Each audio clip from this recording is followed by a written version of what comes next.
equals does your device need fixing? We offer a free diagnosis. We pick up and deliver right to your door, no calls or travel needed. We send you a quote before repairing, and only go ahead if you approve it. Easy, transparent, and professional. Link in description.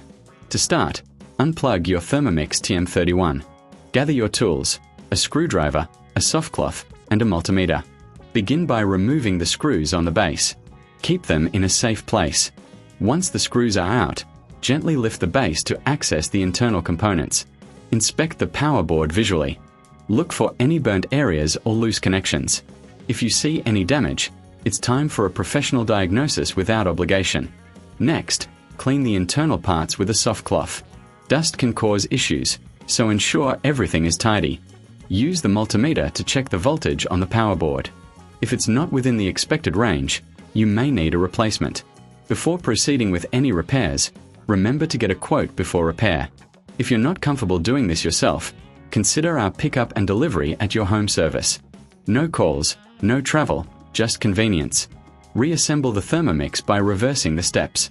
Ensure all screws are tightened properly. Your TM31 should be ready for use again. Does your device need fixing? We offer a free diagnosis. We pick up and deliver right to your door, no calls or travel needed. We send you a quote before repairing, and only go ahead if you approve it. Easy, transparent, and professional. Link in description.